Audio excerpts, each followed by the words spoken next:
같이 저와 교독하며 읽도록 하겠습니다. 나는 하나님께서 그리스도 예수를 통하여 여러분에게 내려주신 은혜를 생각하면서 항상 하나님께 감사를 드립니다. 그것은 여러분이 그리스도 안에서 모든 면에서 곧 여러분의 말이나 여러분의 지식 면에서 올라오게 풍요로워졌기 때문입니다. 그리스도에 관한 우리의 증언이 이토록 여러분 안에서 확고하게 자리 잡은 것입니다. 여러분이 조금도 부족함 없이 모든 영적인 은사를 받아 누리면서 우리 주 예수 그리스도께서 다시 오실 날을 기다리고 있습니다. 우리 주 예수 그리스도께서 다시 오시는 날에 여러분이 책망받지 않고 또 흠 잡을 데 없는 자들로 바르게 설 수 있도록 하나님께서는 끝까지 여러분을 굳세게 지켜주실 것입니다. 여러분을 부르셔서 자신의 독생자이신 우리 주 예수 그리스도와 교제하며 사귈 수 있도록 해주신 하나님께서는 진실로 신실하신 분이십니다. 아멘. 오늘 말씀은 항상 하나님께 감사를 드립시다 라는 말씀으로 하나님 말씀 나누도록 하겠습니다. 고린도전서 저희가 두 번째 시간인데요. 첫 번째 시간에는 바울이 전반적인 고린도 교회에 대한 어떤 문제들을 생각하면서 어떻게 편지를 썼는지에 대해서 저희가 같이 조금 나누었었어요. 오늘은 그 두 번째 시간으로 조금 더 이제 구체적인 이야기들로 바울이 이제 서술하고 있는데요. 먼저 이 말씀을 보면 바울이 강조하는 것이 있어요. 여기 오늘 우리가 읽은 말씀을 보면 바울이 어떤 것을 강조하고 있냐면 뭐가 지금 주도하고 있다고 얘기하고 있죠? 우리의 모든 것들에 있어서 하나님께서 여러분들을 이렇게 여기까지 이끄셨습니다라는 것을 이야기하고 있어요. 우리가 그냥 보면 이 말씀이 당연하지 라고 생각할 수도 있겠지만 실상 이 말을 하는 것은 바울이 의도를 가지고 했던 이야기예요. 무엇이냐면 먼저 고린도 교회는 우리가 지난번 이야기한 것처럼 굉장히 상업화된 도시에서 성장한 교회예요. 그리고 특별히 이 고린도 교회는 바울이 복음을 전할 때에 전도여행에서 복음을 전할 때에 많은 사람들이 몰려왔었어요. 그래서 혼자 감당하기 어려워서 우리가 잘 아는 디모데라든지 실라라든지 이런 또 우리가 아는 브리스게라와 아굴라라든지 이런 사람들을 다 불러다가 빨리 이곳에서 복음을 전합시다. 왜냐면 이곳에 예수 그리스도를 믿는 사람들이 지금 막 일어나고 있습니다 라고 하면서 초청해서 빨리 전도할 만큼 급성장한 교회예요. 그리고 이 교회는 고린도전서를 쭉 읽어보면요 굉장히 은사적으로도 풍성했던 교회인 것 같아요. 여러 가지 은사들이 있었겠죠. 예언하는 사람도 있었었고 방언하는 사람들도 있었었고 누군가를 치유하는 어떤 신유의 은사를 가진 사람들도 있었던 것 같아요. 너무 많아서 오히려 이 문제들이 이 은사들이 서로 충돌할 만큼 어떤 그런 것까지 일어날 만큼 은사가 풍성했던 교회였어요. 또 은사만 풍성했던 것이 아니라 이 고린도 교회는 역사적으로 이 고린도라는 지역이 우리가 지난번 이야기한 것처럼 당대의 가장 상업화된 무역 도시였어요. 다른 말로 하면 거기가 굉장히 부유한 곳이라는 것이죠. 거기 있는 사람들은 농사를 짓는 사람들이 아니라요 물건을 사고 팔고 더 많은 이윤을 남기기도 하고 굉장히 큰 사업들을 많이 하는 사람들이 모여 있었어요. 그러면 이 교회는 물질적으로도 전혀 부족함이 없는 풍성한 교회였어요. 오늘 말씀을 보니까요 바울이 이렇게 얘기하고 있어요. 너희들이 모든 면에서 풍성하여졌다라고 얘기하고 있어요. 그래서 너희들의 말이나 그리고 너희들의 모든 어떤 믿음이나 모든 면에서 그들이 풍성하여졌대요. 그리고 여기에는 이 앞서 이야기한 것처럼 이 풍성한 것 때문에 달리 말하면 너희들에게 문제가 지금 발생하고 있다는 것을 전제하고 있어요. 왜냐하면 이 풍성한 것은 어떤 문제를 야기하냐면요 이 풍성한 것이 생기면 사람의 어떤 본능적인 습성이 있어요.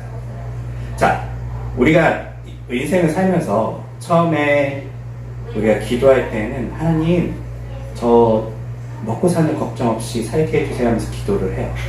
근데 어느 날 이제 먹고 살게 되었어요. 그럼 무슨 기도를 하죠? 하나님 저 좀 좋은 차를 갖고 싶어요. 또 좋은 차를 갖게 되었어요. 또 기도를 해요. 하나님 저 좀 좋은 집이 있었으면 좋겠어요. 또 좋은 집을 갖게 되었어요. 그리고 이 좋은 차와 좋은 집과 더 풍성해진 그 사람은 결국 어떻게 되던가요? 이제 하나님께 기도하지 않아요. 그리고 다른 사람이 물어요. 당신은 어떻게 이렇게 많은 재산과 많은 것들을 가지고 있습니까? 라고 물어보면 그 사람은 보통 뭐라고 얘기하던가요? 네, 내가 잘났어요. 내가 열심히 사업을 했고, 내가 이렇게 열심히 헌신했고, 내가 이렇게 투자를 했고, 이렇게 해서 사업이 잘 돼서 내가 이렇게 풍성해졌다라고 얘기를 해요. 그가 과거에 기도했던 것은 잊어버리는 거죠. 무슨 말이냐면요, 사람들은 풍성하면 풍성해질수록요, 이 모든 것이 자기로 인해서 일어났다라고 생각을 해요. 고린도 교회가 바로 그러한 교회의 대표적인 문제였어요. 너무 풍성하니까 이 교회는요, 너무 풍성하기 때문에 하나님께서 이것을 이끄셨다라고 얘기 안 하고 자신들이 잘나서 여기까지 온 것으로 생각했다는 것이죠. 어쩌면 사실 많이 부러운 교회이기도 해요. 우리가 사실 어떤 교회를 원하나라고 생각해보면, 여러분들은 예루살렘 교회처럼 핍박받는 교회를 원하십니까? 아니면 고린도 교회처럼 은사도 풍성하고 재정도 풍성하고 지식이나 또 좋은 선생님들이 다 있었어요.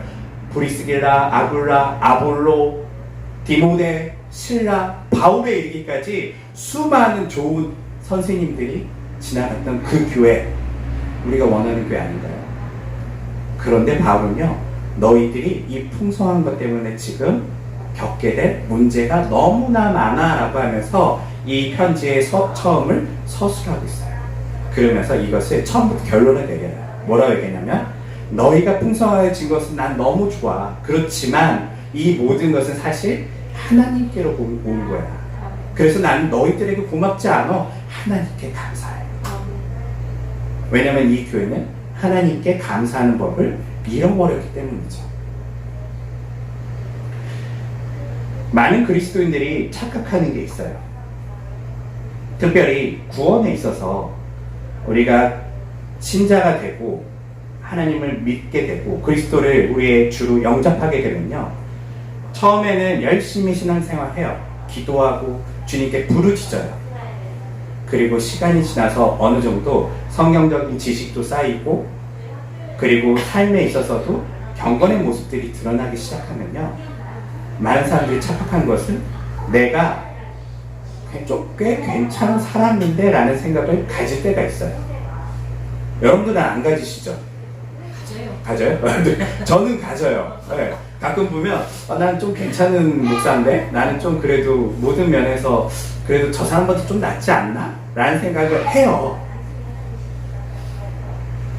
그런데 한번 우리가 흔히 개구리 올챙이적 생각을 못한다는 말처럼요, 과거를 생각하지 못할 때가 있어요. 특별히 저 같은 모태신앙 같은 경우는 그 과거에 대한 기억이 거의 없어요. 그리스도를 몰랐던 기억이 거의 없었기 때문에 뭔가 비교할 게 없기 때문에 오히려 나는 선택받았어. 나는 누구보다도 하나님께서 나를 특별하게 생각해서 나를 구원시켜 주신 거야 라고 생각할 때가 많아요. 그런데 사실 그렇지가 않아요. 하나님께서 여러분들을 여기에 선택해서 앉혀주신 것은요, 하나님의 구원이 아니고서는, 그리스도의 십자가가 아니고서는 여러분들이 가능성이 없었기 때문에 여러분들에게 먼저 복음이 주어진 거예요. 한번 생각해 볼게요. 물에 누군가 빠졌어요. 지금 많은 사람들이 물에 빠져 있지만 여러분들은 어떤 사람부터 구할 것입니까? 여러분들이 배 위에 있는 사람이라는, 가장 가까운 사람. 가장 가까운 사람. 예, 맞아요. 그럴 수 있는데 다 물에 빠졌지만 먼저 그걸 볼 거예요. 수영을 할 수 있는 사람과 수영을 못하는 사람, 더 지금 막 깊이 빠져 들어가는 사람과 아직 뭔가 힘이 남아있는 사람. 우리의 구원도 어쩌면 그렇게 상상해 볼 수 있어요. 여러분들이 예수님을 만난 거는요, 어쩌면 누구보다 더 빨리 물속에 가라앉고 있어서 그랬을 수도 있어요. 우리의 문제가 어쩌면 지금 밖에 있는 비그리스도인들의 보다 우리가 더 심각했을 수도 있어요. 물론 그들이 우리보다 잘났다는 얘기는 아니에요. 하지만 우리 또한 그들보다 나아서 구원을 받았다는 것은 아니라는 것이죠. 그런데 참 희한하게도 그리스도를 믿고 난 이후에는요, 우리는 구별하기 시작해요. 내가 그래도 저 사람보다는 조금 나은 사람이지. 저 밖에 있는 흥청망청 사는 저 생각 없이 사는 친구들보다 내가 조금 더 경건하고 내가 조금 더 성경을 알고 있기에 나는 마땅히 구원받을 만한 사람이지라는 착각을 할 때가 많다는 거예요. 고린도 교회도 바로 그런 착각 속에 들어간 거예요. 이야, 우리가 하나님께서 우리를 너무너무 소중히 여기셔서 이렇게 좋은 사역자들을 보내주시고 우리들에게 이렇게 풍성한 것들을 허락하셨구나라고 그들은 생각하기 시작했었어요. 바울은 그렇게 얘기하지 않아요. 아니야. 이 모든 것은 사실 너희들이 과거에는 이렇게 풍성하지 않았어. 하나님께서 너희를 지금 여기까지 이끄셨고, 그리고 하나님께서 바울의 이야기를 들어보면 앞으로도 너희들을 지켜주시고 함께 하실 거야 라고 그리스도께서 이 땅에 다시 오실 날까지 너희들을 인도하실 거야 라고 바울은 이야기하고 있다는 거예요. 이 모든 것에 있어서 누가 주관한다고요? 하나님께서요. 많은 그리스도인들이 이 바울의 어떤 가르침을 제대로 이해하지 않아요. 그래서 우리는요, 더 풍성함을 누리기 위해서 우리의 삶을 계속적으로 만들어가고 있어요. 개인의 삶도 그렇고 교회도 그렇고요. 그래서 우리가 원하는 어떤 모습은 앞서 이야기한 것처럼요, 박해 속에서 믿음을 꽃피운 사람들이 아니라요, 풍성해지고 풍성해져서 하나님을 잊을 만큼 풍성한 사람들이 되기 원하는 모습으로 우리 신앙생활을 하고 있다는 거예요. 이거 저는 이 말씀을 보면서 어떻게 이 고린도 교회의 모습은 우리 한국 교회와 굉장히 유사하다라는 생각이 들었어요. 우리 한국 교회의 시작이 어떻게 시작됐을까요? 네, 한국 교회는요, 사실 많은 역사학자들이 이렇게 얘기해요. 한국 교회가 지금 전 세계에서 이렇게 굉장히 힘있고 많은 신도들을 보유한 그 이유는 학자들이 이야기하기로 한국 교회의 성도들의 기도와 헌신으로 인해서 이렇게 되었다라고 얘기를 해요. 맞나요? 네. 사실 이 신학자도 지금 하나 놓친 거예요. 헌신하고 기도하면 지금 우리처럼 풍요로운 교회가 되는 게 아니에요. 하나님의 완전한 은혜였어요. 왜냐면 우리가 한번 과거를 생각해보면 한국 교회의 특징 중에 아시아에 있는 많은 교회들 중에 왜 아시아에 있는 많은 국가들은 교회들이 성장하지 못했는데 한국 교회가 급성장하였는가라는 것을 정확하게 파악한 어떤 사회학자가 있었어요. 뭐라고 얘기하냐면요, 아시아에 있는 많은 국가들은 그들을 식민지 삼은 국가가 다 기독교 국가였대요. 영국이라든지 네덜란드라든지 스페인이라든지 다 기독교 국가들이 아시아를 다 점령했었어요. 그런데 식민지를 삼은 국가와 그리고 기독교가 다른 국가는 한국이었다는 것이죠. 조선이었다는 것이죠. 우리는 일본이 우리를 식민지 삼고 우리는 일본의 고통 속에 있을 때에 복음이 들어왔어요. 오히려. 그리고 복음은 그들에게 희망이 되었죠. 다른 나라는 그렇지 않아요. 다른 필리핀이라든지 다른 아시아에 있는 국가들은요, 우리를 식민지 삼은 사람들이 강제로 칼을 가지고 너 예수 믿어라고 강요했었어요. 그들은 성장하지 않았고 우리는 오히려 고통받고 있을 때에 복음이 우리 민족의 희망이 되었죠. 왜냐하면 우리 민족에게 이미 다른 종교는 다 있었어요. 유교도 있었었고 불교도 있었지만 나라를 잃고 고통받을 때 누구도 희망을 주지 못했거든요. 그때에 선교사들이 들어와서 전한 그 복음이 그들에게는 희망이 되었어요. 야, 이 하나님 믿는다면 우리가 다시금 살 수 있어. 우리도 절망 속에서 그들이 나라를 잃었지만 비록 보이지 않는 하나님 나라를 소유할 수 있어라는 그 꿈을 가지고 그들은 복음을 듣고 전도하고 열심히 교회를 성장시켰었어요. 그리고 어떤 일이 일어났을까요? 좀 나아질만 했더니 전쟁이 일어났죠. 그래서 우리나라는 다 폐허가 되었었어요. 폐허가 되었을 때 또 복음은 우리 민족의 희망이 되었죠. 먹고 살 게 없는 상황 가운데 사람들에게는요, 현실이 너무나 괴롭기 때문에 하나님 나라를 꿈꿨어요. 이 상을 굉장히 높게 삼았었죠. 제가 신학교 다닐 때 조은교 목사님이 한번 저희 채플에 들어온 적이 있었어요. 그리고 저희들에게 일반 성도들에게 얘기 안 하는 좀 솔직한 이야기를 했었는데요. 자기가 복음을 흔히 뭐 이렇게 삼중복음, 뭐 오중축복인가 뭐 있잖아요. 네, 그렇게 뭐 내 영혼이 잘 되고 뭐 잘 되고 시리즈 있잖아요. 육체가 잘 되고 강건해지고 잘 되고 시리즈를 한 이유가 있대요. 뭐냐면 하루는 복음을 전하라고 한 집에 들어갔는데 똑똑똑 하고 안녕하세요. 저는 뭐 목사고요. 예수님께서 당신을 사랑하십니다 라고 얘기했더니 어쩌라고. 지금 우리 식구 밥 굶고 있는데 사랑하면 밥 먹여줘? 교회 다니면 우리 식구들 살 수 있어? 이렇게 물어보더래요. 그때 이분은 조금 여기에 대한 충격을 받으신 거예요. 이렇게 해서는 복음이 전파되지 않겠다 싶어서 이제 복음을 그들이 원하는 방식으로 이야기해 준 거예요. 당신 예수 믿으면 잘 살 수 있어요. 당신 예수 믿으면 부자 될 수 있어요. 당신 예수 믿으면 이제 밥 걱정하지 않고 살 수 있어요 라고 하는 어떤 그런 기복적인 방법으로 복음을 전하기 시작했대요. 사실 이분도 알았던 것 같아요. 이게 원래 복음은 아니지만 당시에 한국에 있는 그 절망 속에 있는 폐허 속에 있는 사람들에게는 이게 먹혔다는 거예요. 그래서 그들에게 그것을 전하고 사람들을 초청했더니 엄청난 성장을 이루었었어요. 그리고 나서 우리는 80년대, 90년대 또 한국이라는 이 나라가 부강해지면서 교회는 굉장한 풍성함을 누리게 됐었어요. 양적인 성장뿐만 아니라 물질적으로도 굉장히 부유해져서 이제는 수많은 사람들이 뭐 미국으로 유학 가서 신학교를 가기도 하고요. 수많은 학자들이 나타나기도 하고 한국에서 더 많은 좋은 선생님들이 등장하기도 하고 더 많은 큰 교회들과 또 큰 사역들을 하는 어떤 공동체들이 나타나기 시작했었죠.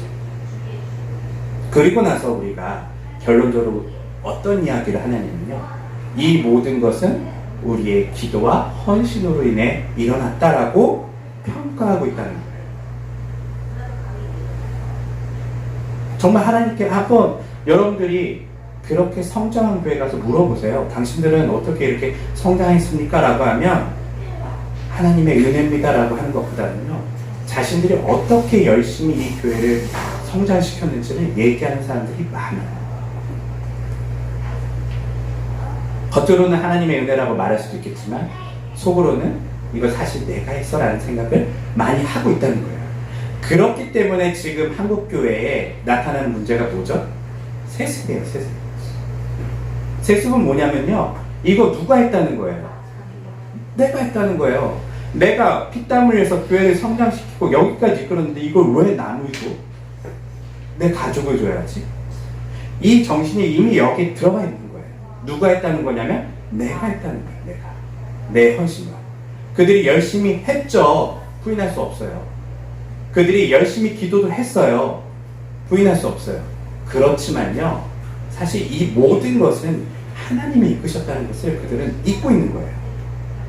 헌신할 수 있는 것도 하나님의 은혜예요, 사실.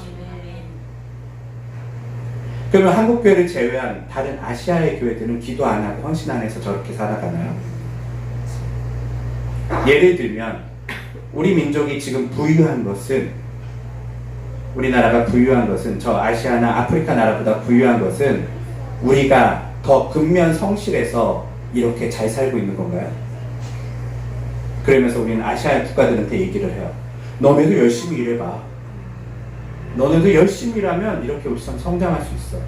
그들이 열심히 일 안 하나요? 일해요. 누구도 다 그렇게 대충 살고 싶지 않아요. 일자리가 없고 내가 열심히 일하는데 돈을 얼마 주지 않아요. 그런데 우리는 이것을 가지고 다 사실은 이 문제는 열심히 하고 열심히 안 하고의 문제라고 이야기하고 있을 때가 많다는 거예요. 사실 이 모든 것에는 보이지 않는 하나님의 손길이 있거든요. 저는 우리나라가 아주 진짜 대표적인 고린도 같은 교회예요. 우리나라 보면요, 정말 많은 풍성함을 이렇게 누렸어요. 그리고 결론적으로 이것 때문에 고린도 교회가 일어난 문제들이 다 일어나요. 자, 지난주에 우리가 얘기했듯이 고린도 교회의 문제가 뭐였습니까?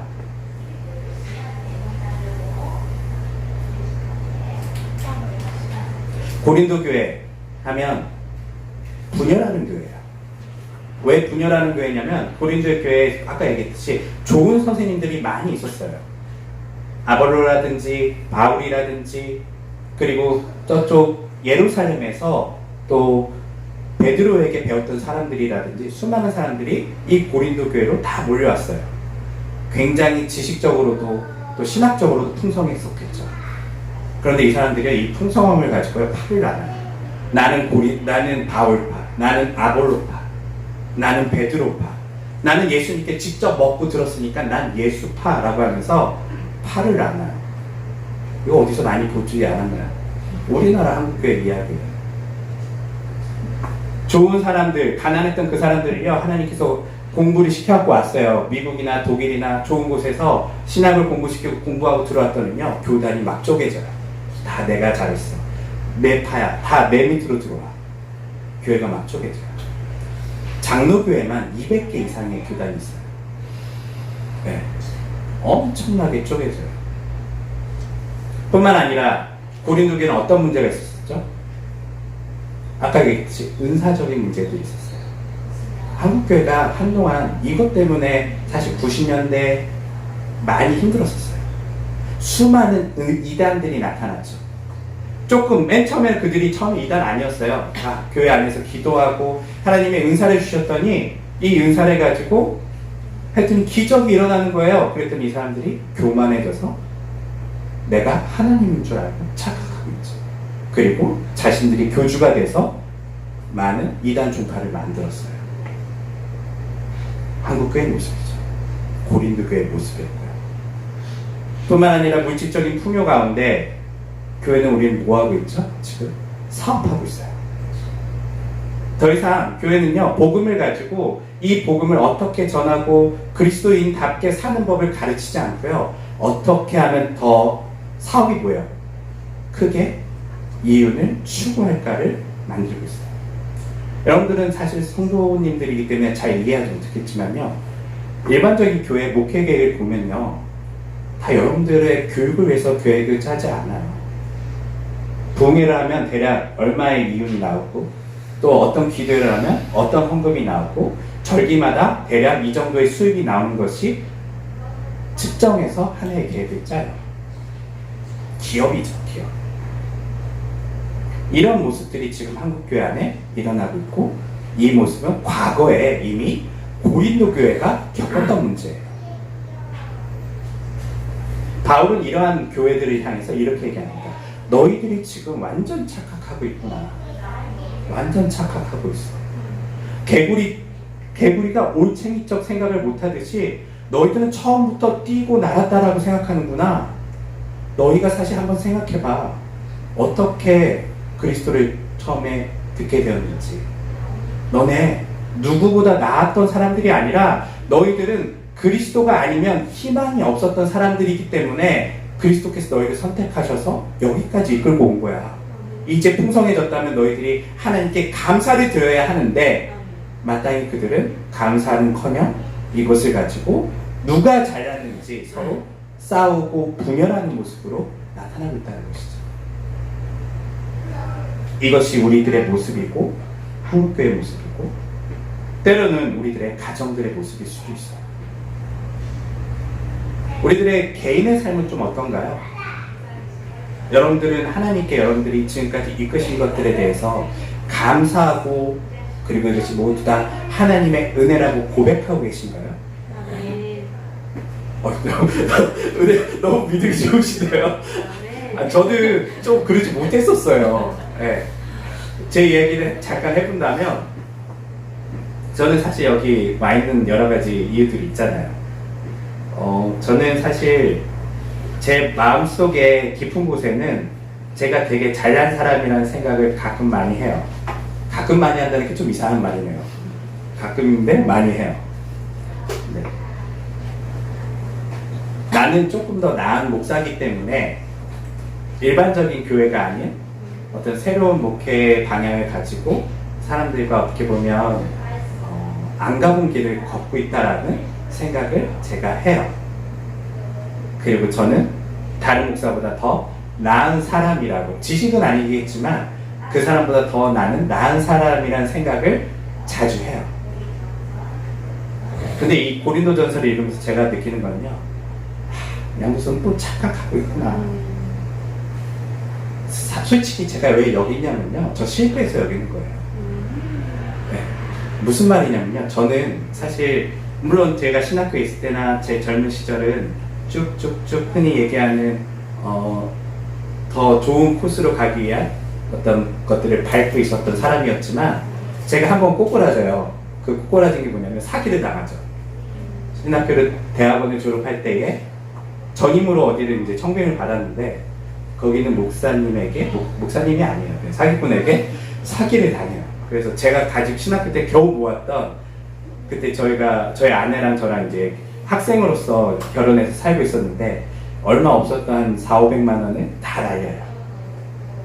그 물푼이래요. 한 푼도 없이 다 날리고 그렇게 꼬꾸라지죠. 그때 저는 이제 정이 떨어지기 시작하는 거예요. 야, 어떻게 목사라는 사람들이 이렇게 나에게 사기를 칠 수 있지? 그리고 나서 제가 또 하나님께서 이끄셔서 한 교회에 또 전임 사역자로 들어가게 돼요. 들어갔는데 거기서 제가 목사 안수를 준비하면서 다시금 목사가 누구인지, 교회가 무엇인지를 연구할 때에 하나님께서 저에게 좋은 책들과 또한 좋은 어떤 선생님들을 알게 해주셔서 제가 교회가 무엇인지에 대해서 다시금 고민하게 됐고, 목회가 무엇인지에 대해서 한 번 더 고민하는 시간들을 하나님께서 저에게 허락해 주셨죠. 그리고 거기서 제가 어떻게 했을까요? 쫓겨나요. 교회에 대한 이야기, 하나님 말씀을 전하다가 쫓겨나게 되죠. 그래서 저는 다 실패하고, 다시는 나는 저 교회들의, 저 기업 같은 교회들에 더 이상 들어가지 않겠다라고 생각하고 짐을 싸들고 진도로 내려와서 1년의 시간을 보내게 됐죠. 그리고 그때 하나님께서 저에게, 너가 거기 있기보다는 그래도 너가 공부를, 하나님께서 저를 공부시켰고 지금까지 이끄셨던 것들은 누군가를 위해 사용해야 되기 때문에 다른 사람들을 위한 교회를 어떻게 보면 시작해 드려야 되겠다라는 생각을 가지고 이곳에 나와서, 목포에 나와서 일을 하면서 목회를 하고 있죠. 사실 저는 제가 잘나서 여기까지 와 있는 건 아니에요. 아마 솔직히 저는요, 그 사기 당하기 전까지는요, 제가 초대형 교회에 원서를 넣었어요. 네, 초대형 교회뿐만 아니라 저쪽 그 서울 밑에 쪽에 있는 큰 교회에 사역자로 지원을 해요. 네. 왜냐면 저도 당시에 성공하고 싶었거든요. 유명해지고 싶었고 물질적으로도 풍요로워지고 싶었어요. 그것이 하나님의 뜻이라고 생각했기 때문에.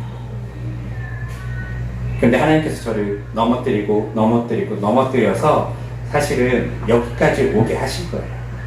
제가 잘나서 그런 게 아니라, 너 그렇게 가다가는 너 완전히 타락하고 너 진짜 나쁜 놈 될 거야. 하나님 저를 너무 잘 아시거든요. 저 진짜 잘 타락할 수 있어요. 저 진짜 돈 좋아하거든요. 저 인기 진짜 좋아하거든요. 저 아마 그 대형교회에 들어갔으면 지금 여러분들 TV에서 저를 보실 수도 있어요. 굉장히 저 연기도 잘해요. 네, 그래서 타락하기 아주 좋아요. 교만하기 아주 좋아요. 제가 20대 때 얼마나 교만했는지 늘 저희 어머니께서 저를 보면서, 주선아 교만하지 말아라. 왜냐면 제가 제 잘난 척 되게 잘하거든요. 또 하나 일화가 있어요. 저는 이제 기숙사 생활 안 하고 자취 생활 했었는데 친구랑 같이 이제 자취방에 누워 있는데 친구한테 1시간 동안 제 자랑했었어요. 나는 이렇게 살았었고, 이렇게 살았었어가 다 제 자랑 이야기예요. 나는 뭐 무슨 회장도 했었고, 뭐도 했었고, 뭐도 했었고, 뭐 나는 대형교회에서 찬양팀 리더도 했었었고, 뭐 내가 예배할 때 몇천 명이 있었었고, 뭐 이런 얘기 하고 있었던 거예요. 지금 생각해보니까 야 진짜 내가 거기 갔었으면 나는 가망 없는 인간이었기 때문에 나 완전히 하나님 버리고 정말 지옥의 특급 열차를 타고 갈 거라는 것을 하나님 너무 잘 아셨기 때문에 나를 넘어뜨리셨구나. 그래서 제가 여기 있는 것이죠. 잘 가서 봐요. 여러분들의 삶은 어떠세요? 사실 여기는 아무나 오진 않잖아요. 대부분 완전 초신자들이 오지는 잘 않아요.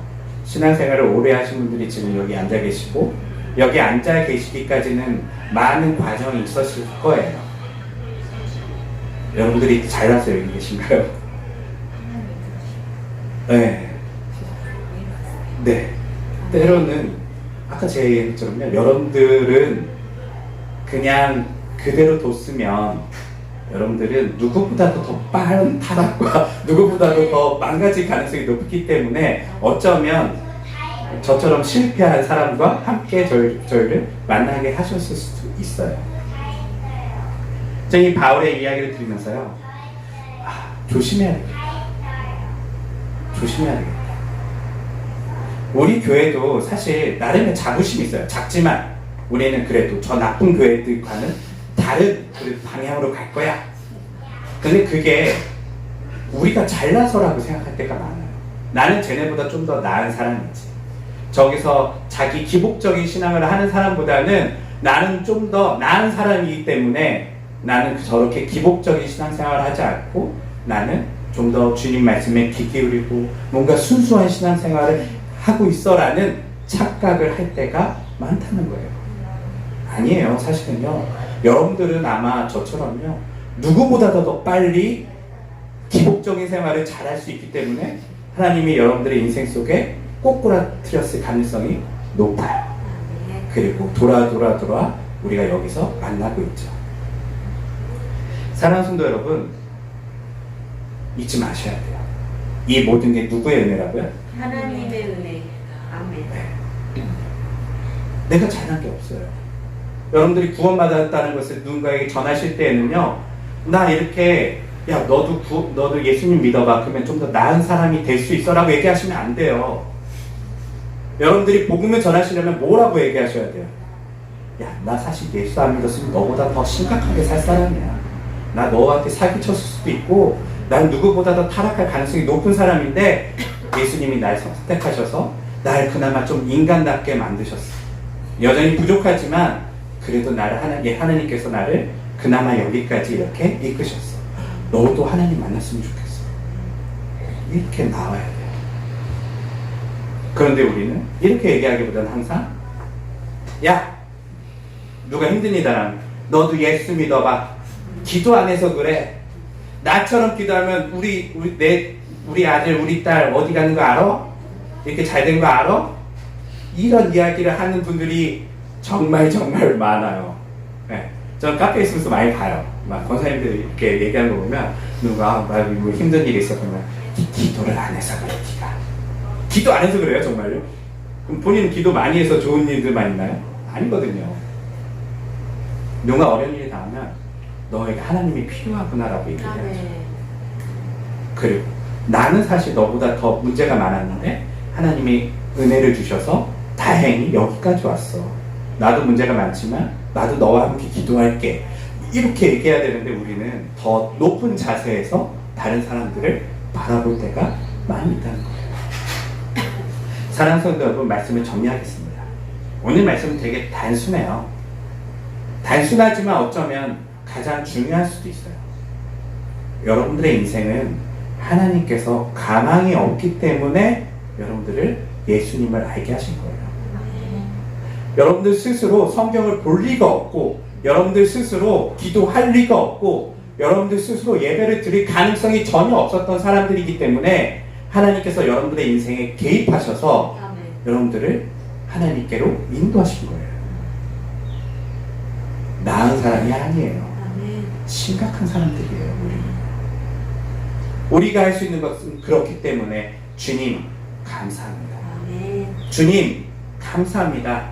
이 모든 것은 주님의 은혜입니다라고 고백이 절로 나와야 돼요. 교회로 나와야 되나요? 절로 나와야 돼요. 네, 말을 좀 이상하네요. 말씀을 이제 정리하면서 늘 여러분들의 삶 속에 오늘도 그렇고 한 주간 이 기도를 하시면 좋을 것 같아요. 여러분들의 인생을 조금 다시 한번 돌아봐 주세요. 하나님께서 나를 어떻게 여기까지 인도하셨는지 그것을 기억하시면서 하나님 나를 여기까지 인도하신 주님은 정말 놀라우신 분이십니다. 주님 감사합니다. 나 주님 아니었으면 큰일 났을 뻔할 것 같아요. 아니면 때로는 내가 정말 큰일 날 뻔했을 때 주님께서 다행히 저를 구원해 주셨어요. 이 고백을 하시면서 하나님께 감사할 수 있는 그러한 모두가 되시기를 주님의 이름으로 축원합니다. 기도하겠습니다.